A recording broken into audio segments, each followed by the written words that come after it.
شاہنامہ اسلام اسی کے نام سے آغاز ہے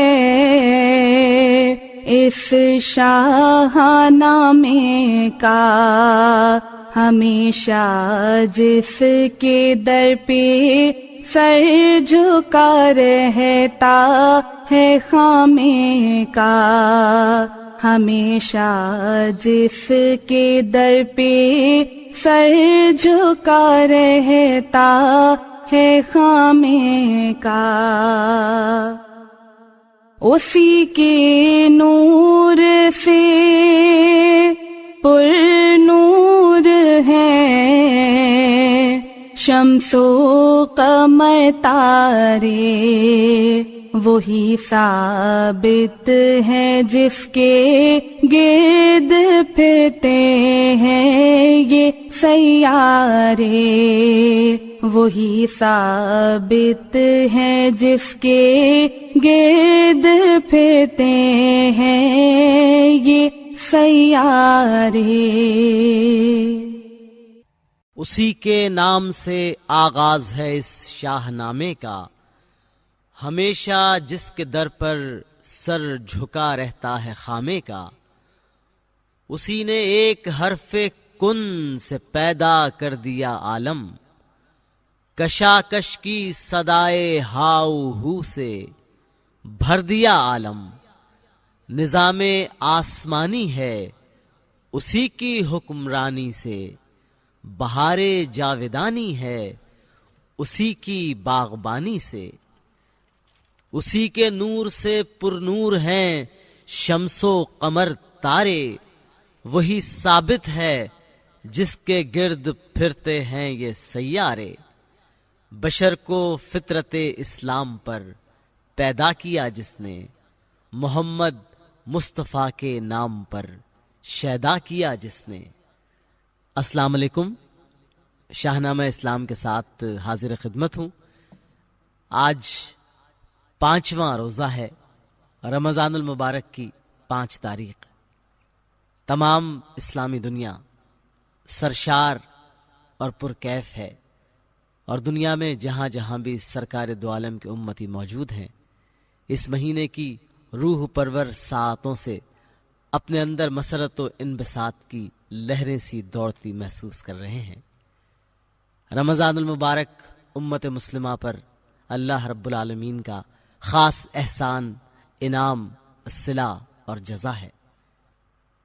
یہ رمضان المبارک جہاں ایک طرف ہمیں اپنے اعمال اور اپنے نفس کے جائزے کی تلقین کرتا ہے اور موقع دیتا ہے، وہیں ہمیں تاریخ اسلام پر ایک نظر ڈالنے کی دعوت بھی دیتا ہے، اس لیے کہ اپنی تاریخ کے سنہرے ابواب کو یاد رکھنا، انہیں پڑھنا، ان پر غور و فکر کرنا اور اپنے آج سے ان کا موازنہ کرنا کسی بھی قوم کو شاہراہ حیات پر گامزن کر دیتا ہے۔ تاریخ اسلام ایک عجیب و غریب تاریخ ہے، صحرا نشینوں کی تاریخ، بوریا نشینوں کی تاریخ، نیم متمدن لوگوں کی تاریخ، مفاسد میں مبتلا قبائل کی تاریخ۔ وہ لوگ جو ذرے تھے انہیں فیض رسالت نے آفتاب کر دیا۔ یہ قدرت کی کاریگری ہے جناب کہ ذرے کو چمکا دے جوں آفتاب۔ کیا کرشمہ تھا، کیا راز تھا، کیا قوت تھی، کیا فیض صحبت تھا۔ ابوالحسن حفیظ جالندھری کا شاہنامہ اسلام قدم قدم پر یہ راز سربستہ کھولتا ہے۔ ہم تاریخ کے ساتھ ساتھ سفر کر رہے ہیں اور شاہنامہ اسلام ہمیں پیچھے کی طرف گردش ایام کی قید کو ختم کر کے لے جا رہا ہے، اور چشم تصور سے ہم ان نورانی پیکروں کو، ان باکردار لوگوں کو، ان دنیا کے جہاں بانوں کو دیکھ رہے ہیں، محسوس کر رہے ہیں، قدم قدم پر ان تمام مناظر میں خود کو شامل پا رہے ہیں۔ گزشتہ روز ہم شاہنامہ اسلام کے اس منزل پر تھے کہ جہاں سرکار دو عالم کے والد محترم اپنے عالم شباب میں 5 یہودیوں کے نرغے میں گھرے ہوئے تھے۔ شیطان نے ان یہودیوں کے دلوں میں یہ بات ڈال دی تھی ایک نورانی بزرگ کا لبادہ اختیار کر کے کہ اس نوجوان کو قتل کر دو، اس لیے کہ اسی کے صلب سے بنی اسماعیل میں آخری نبی پیدا ہونے والا ہے اور بنو اسحاق کا اعزاز چھینا جانے والا ہے، اور اب آنے والا نبی یہودیوں میں سے نہیں ہوگا۔ اگر چاہتے ہو اس اعزاز کو برقرار رکھنا، اگر چاہتے ہو بنو اسماعیل سے یہ اعزاز چھین لینا، تو اس نوجوان کو جو آہوؤں کا شکار کرنے کے لیے آیا ہے کسی طرح گھیر کر قتل کر دو۔ اور ادھر خداوند قدوس کی قدرت مسکرا رہی تھی، ادھر مشورے ہو رہے تھے عبداللہ کو قتل کرنے کے۔ میدان تھا، جنگل تھا، سناٹا تھا، ویرانہ تھا، ایک تنہا نوجوان تھا اور اس کی جان کے درپے آزار ابلیس اور اس کے کارندے تھے۔ ایسے میں حضرت آمنہ کے والد بھی وہاں ایک پہاڑ سے یہ منظر دیکھ رہے تھے اور اس نوجوان کی مدد کرنا چاہتے تھے۔ اس وقت تک وہ اس نوجوان سے واقف نہیں تھے، اس کے خاندان سے واقف نہیں تھے، لیکن قدرت ایسا تسلسل حالات کا لے کر آتی ہے کہ انسان کے وہم و گمان میں بھی نہیں ہوتا کہ اسی نوجوان سے ان بزرگ کو اپنی بیٹی کی شادی کرنی تھی، اور اس نوجوان اور اس پاک اور باعفت بی بی کے ملاپ سے حضور پاک صلی اللہ علیہ وسلم کو پیدا ہونا تھا۔ ہم شاہنامہ اسلام کے ساتھ تاریخ کے اسی موڑ پر پہنچتے ہیں جہاں سردار عبداللہ پر یہودیوں نے قاتلانہ حملہ کرنے کی ٹھانی ہے۔ اٹھی مشرق سے نورانی شعائیں برچیاں تانے، بچھا رکھے تھے لیکن دام دشت و کوہ صحرا نے، مگر سورج نے ان کو مکر کی پاداش دی آخر، اندھیرے کو اجالے نے شکست فاش دی آخر، شب دیجور کے پردے سے مہر ذوفشاں نکلا، جوان ہاشمی بہرے شکارے آہواں نکلا۔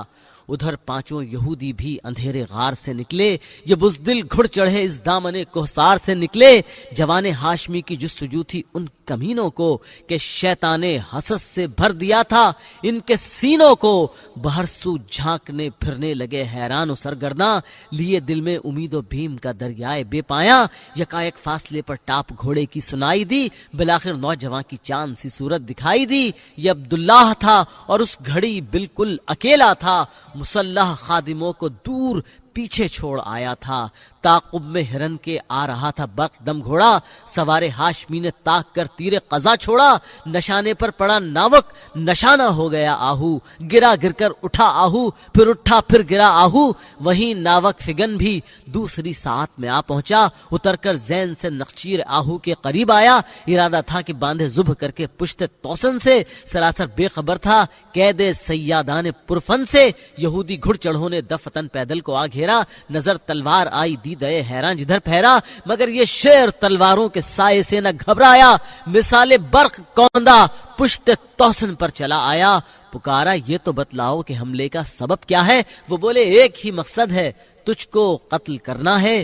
جو ہی پانچوں نے تلواروں سے حملہ کر دیا، ایک دم اکیلا بھڑ گیا ناچار ان سے ہاشمی زیغم، لیے پہلے تو جھک کر وار اپنی ڈھال پر اس نے، چرا کر جسم سارا کر لیا زیر سپر اس نے، بڑی پھرتی سے پھر مشاق گھوڑے کو دیا کاوا، ذرا ہٹ کر سنبھل کر ان پہ نیزے سے کیا دھاوا، یہ نیزہ ایک سینے سے پہلو توڑ کر نکلا، بقیہ عمر کا رشتہ قضا سے جوڑ کر نکلا، یہودی چیخ اٹھے یہ سانحہ یکدم گزرنے سے، ہوئے اب اور بھی صفاق ایک ساتھی کے مرنے سے، ہوئے محتاط گھیرا نوجوان کو اس طریقے سے کہ لڑنا ہو گیا اس کے لیے مشکل سلیقے سے، مگر پھر بھی وہ نعرے مار کر ان پر جھپٹتا تھا، برابر زخم کھاتا تھا مگر پیچھے نہ ہٹتا تھا، اگرچہ یہ بہادر ہمت و جرت میں یکتا تھا، مگر وہ چار تھے، کم عمر تھا یہ اور تنہا تھا، دکھائی اس جری کے بازوؤں نے دیر تک چستی، بالآخر خون بہ جانے سے آئی جسم میں سستی۔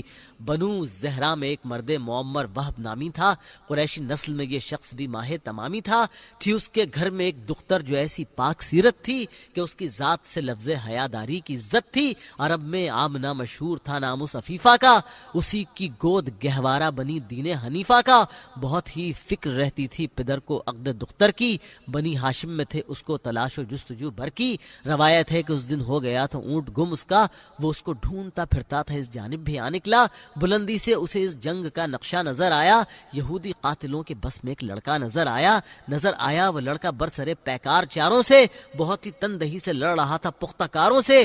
خیال آیا کہ ملنی چاہیے امداد لڑکے کو، مبادہ قتل کر دے مل کے یہ جلاد لڑکے کو، مگر اٹھا جو ہی امداد کرنے کے ارادے سے، نہ جانے کیوں الجھ کر رہ گیا اپنے لبادے سے۔ پھر اٹھا جب دوبارہ پھسلا پاؤں ایک پتھر سے، چٹان ابھری ہوئی تھی ایک وہ ٹکرا گئی سر سے۔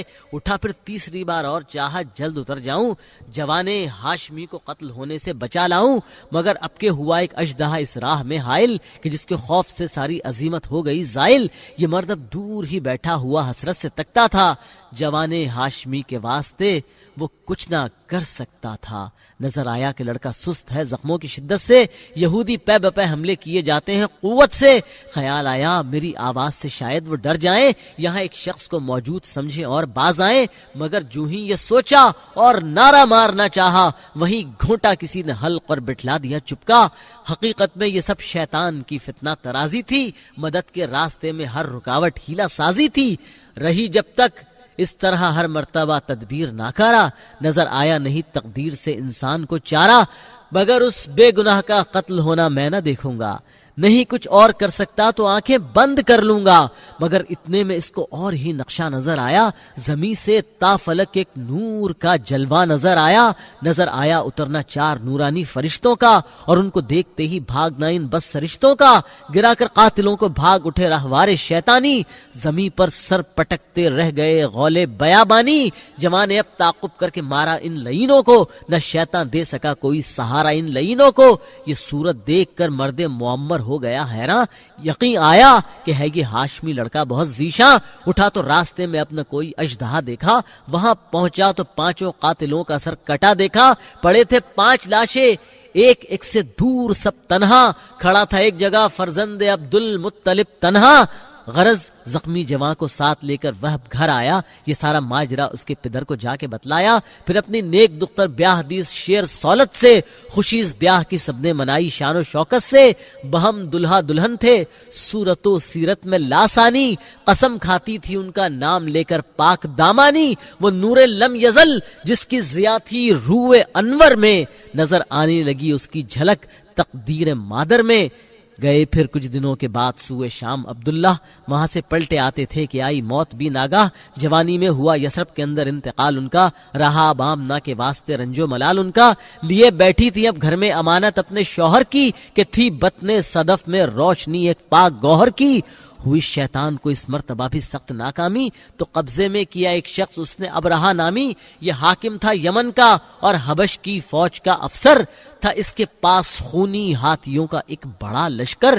یمن میں ڈالی تھی بنیاد اس نے ایک کلیسا کی، دیا تھا حکم پوجا ہو یہاں تصویر عیسیٰ کی، مگر آئے نہ اس ڈھپر بتوں کے پوجنے والے۔ اگرچہ ابرہا نے ملک پر ڈورے بہت ڈالے، اگرچہ نام حق سے سر بسر یہ لوگ آری تھے، بتانے کعبہ کے اہل عرب لیکن پجاری تھے۔ کوئی رونق نہ پائی جب یمن والے کلیسا نے، کسی کا دل نہ کھینچا الفت تصویر عیسیٰ نے۔ در تسلیس پر گردن جھکائی جب نہ انسان نے، تو یہ پٹی پڑھائی ابرہا کو نفس شیطان نے، کہ مکے میں جو کعبہ ہے اسے جب تک نہ ڈھاؤ گے، اٹھا کر سنگ اسود کو یہاں جب تک نہ لاؤ گے، وہاں جب تک براہیمی عبادت گاہ باقی ہے، عرب والوں میں رسم حج بیت اللہ باقی ہے، تمہارے اس کلیسا کی طرف کوئی نہ آئے گا، تمہارا دین دنیا میں کبھی رونق نہ پائے گا۔ خدا کے خانہ وحدت کو ڈھا دینا ہی لازم ہے، نشان حق زمانے سے مٹا دینا ہی لازم ہے۔ پڑا اس خوہ بد پر وار شیطان کا بڑا کاری، کہ فوراً ابرہا اشرم نے کی حملے کی تیاری۔ ہوا تیار خونی ہاتھیوں کا ایک بڑا لشکر، چلا مکے کی جانب ابرہا اس فوج کو لے کر، تھا آگے آگے ایک فیل سفید اس کی سواری میں، اکڑ کر ابرہا بیٹھا تھا ایک زرعی اماری میں۔ رواں تھی پیچھے پیچھے ہاتھیوں کی جنگجو فوجیں، سمندر کی اندھیری رات میں طوفان کی موجیں۔ یہ لشکر جا رہا تھا کعبۃ اللہ کے گرانے کو، زمین سے نام حق کا مرکزی نقطہ مٹانے کو۔ یمن سے مکہ تک آبادیاں جو راہ میں آئیں، وہاں اس فوج نے بربادیاں ہر سمت پھیلائیں۔ کبھی دیکھے نہ تھے ہاتھی عرب کے رہنے والوں نے، اثر ان پر کیا شمشیر و خنجر نے نہ بھالوں نے۔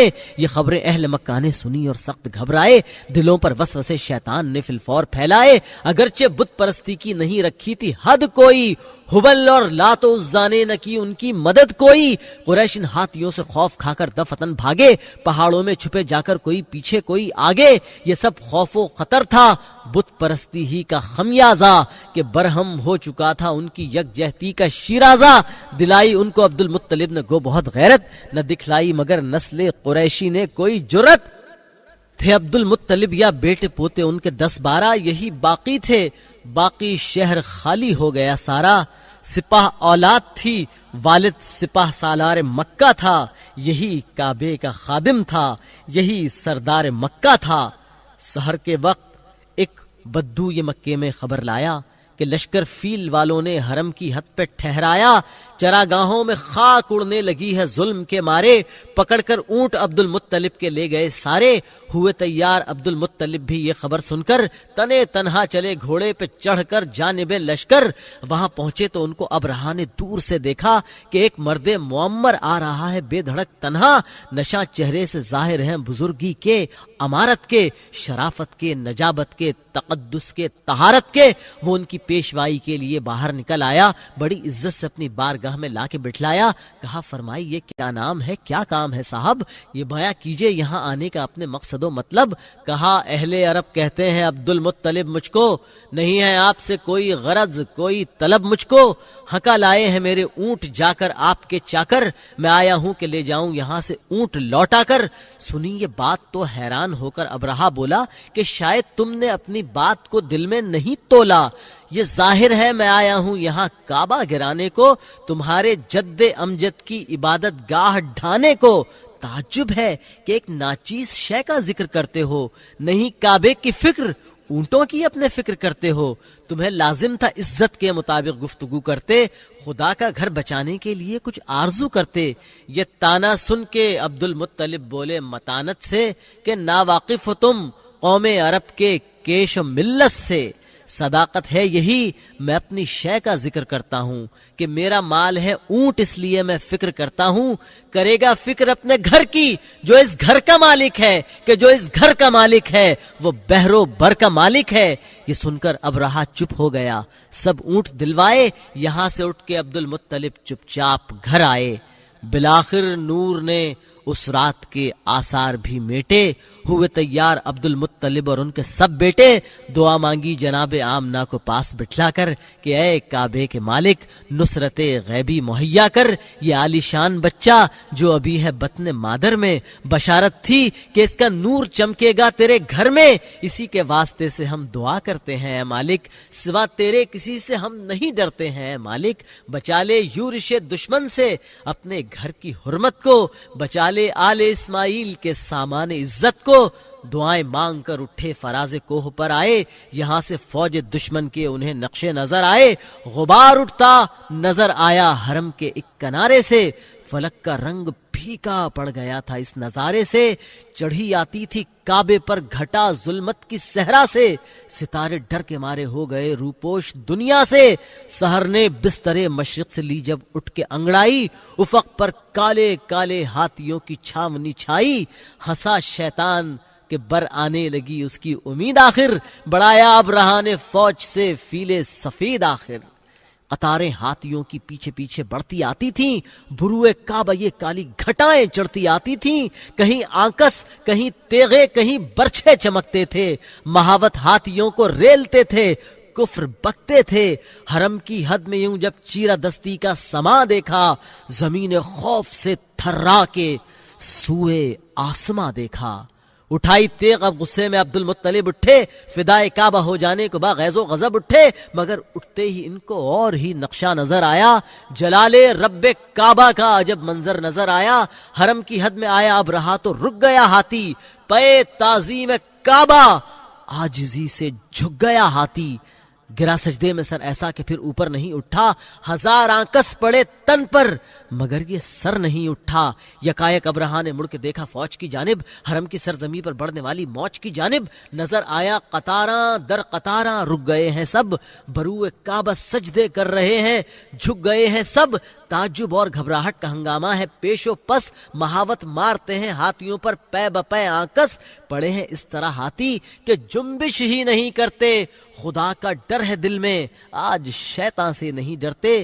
نکالی ابرہہ نے تیغ، ہاتھی سے اتر آیا، مخاطب کر کے اپنی فوج کو کمبخت چلایا کہ بزدل، ہاتھیوں کو چھوڑ کر آگے بڑھے فوجیں، بہا دیں آج کعبے کو، اٹھے لہریں چڑھے موجیں۔ یہ کہنا تھا کہ چھائی آسماں پر ایک بدلی سی، فضا میں روشنی مہر کر دی جس نے گدلی سی۔ بلندی پر سے عبد المطلب حیرت سے تکتے تھے کہ وہ خطہ جہاں یہ لوگ ایسا کفر بکتے تھے، وہاں زیر فلک ساری فضا پر چھا گئیں چڑیاں، خدا جانے کہاں سے جمع ہو کر آ گئیں چڑیاں۔ یہ ننھی منی چڑیاں تھیں، ابابیلوں کا لشکر تھا، ذرا سی چونچ میں نازک سے، ہر پنجے میں کنکر تھا۔ نکی جب ابرہہ نے ایک ذرا بھی حرمت کعبہ، ابابیلوں نے کی آ کر یکایک نصرت کعبہ۔ بلندی سے ابابیلوں نے پھینکے اس طرح کنکر کہ چھلنی کی طرح سے چھت گئی یہ فوج بد اختر۔ وہ ظالم ابرہہ اور اس کے ساتھی ایک ساتھ میں پڑے تھے سب کے سب دھنکی ہوئی روئی کی صورت میں۔ وہ فوجیں اور وہ ہاتھی اور ان کے ہانکنے والے، وہ فوجیں اور وہ ہاتھی اور وہ ان کے ہانکنے والے، خدا کے قہر نے ایک آن میں پامال کر ڈالے۔ یہ زندہ معجزہ دکھلا دیا اس مہر انور نے، چھپا رکھا تھا جس کو عصمت دامان مادر نے۔ یہ پوتا واسطے سے جس کے دادا نے دعا مانگی، وہ جس کے نام سے نادیدہ تائید خدا مانگی، وہ بچہ آمنہ کے گھر میں پیدا ہونے والا تھا۔ وہ نور اب چند ہی دن میں ہویدا ہونے والا تھا، جہاں کے واسطے امن و اما کے دور باقی تھے۔ وہ دن آنے کو تھا، بس 2 مہینے اور باقی تھے۔ طلسم کن سے قائم بزد ہست و بود ہو جانا، طلسم کن سے قائم بزم ہست و بود ہو جانا، اشارے ہی سے موجودات کا موجود ہو جانا، عناصر کا شعور زندگی سے بہرور ہونا، لپٹ کر آب و خاک و باد و آتش کا بشر ہونا۔ یہ کیا تھا، کس لیے، کس کے لیے تھا، مدعا کیا تھا، یوں ہی تھا یا کوئی مقصد تھا، آخر ماجرا کیا تھا؟ وہ جلوہ جو چھپا بیٹھا تھا اپنے راز پنہا میں، درایا کیوں تماشا بن کے وہ بازار امکا میں؟ یہ کس کی جستجو میں مہر عالم تاپ پھرتا تھا، ازل کے روز سے بے تاب تھا، بے خواب پھرتا تھا؟ یہ کس کی آرزو میں چاند نے سختی سہی برسوں، زمین پر چاندنی برباد و آوارہ رہی برسوں؟ یہ کس کے شوق میں پتھرا گئیں آنکھیں ستاروں کی، زمین کو تکتے تکتے آ گئیں آنکھیں ستاروں کی؟ کروڑوں رنگتیں کس کے لیے ایام نے بدلیں، پیا پے کروٹیں کس دھن میں صبح و شام نے بدلیں؟ یہ کس کے واسطے مٹی نے سیکھا گل فشاں ہونا، گوارا کر لیا پھولوں نے پامال خزاں ہونا؟ یہ سب کچھ ہو رہا تھا ایک ہی امید کی خاطر، یہ ساری کاہشیں تھیں ایک صبح عید کی خاطر۔ مشیت تھی کہ یہ سب کچھ تہے افلاک ہونا تھا، کہ سب کچھ ایک دن نظر شہ لولاک ہونا تھا۔ خلیل اللہ نے جس کے لیے حق سے دعائیں کی، ذبی اللہ نے وقت ذبح جس کی التجائیں کی، جو بن کر روشنی پھر دیدہ یعقوب میں آیا، جسے یوسف نے اپنے حسن کے نیرنگ میں پایا، کلیم اللہ کا دل روشن ہوا جس ذوفشانی سے، جس کی آرزو بھڑکی جواب لنترانی سے، وہ جس کے نام سے داؤد نے نغمہ سرائی کی، وہ جس کی یاد میں شاہ سلیمان نے گدائی کی، دل یحییٰ میں ارماں رہ گئے جس کی زیارت کے، لب عیسیٰ پہ آئے واز جس کی شان رحمت کے، وہ دن آیا کہ پورے ہو گئے تورات کے وعدے، خدا نے آج ایفا کر دیے ہر بات کے وعدے۔ وہ دانائے سبل ختم الرسل مولائے کل جس نے غبار راہ کو بخشا فروغ وادی سینا، نگاہ عشق و مستی میں وہی اول وہی آخر، وہی قرآن وہی فرقان وہی یاسین وہی طٰہٰ۔ اس صورتحال کو یہیں چھوڑتے ہیں، کل اس سلسلہ سخن کو انشاءاللہ اور آگے بڑھائیں گے۔ اب اجازت دیجیے، اللہ حافظ۔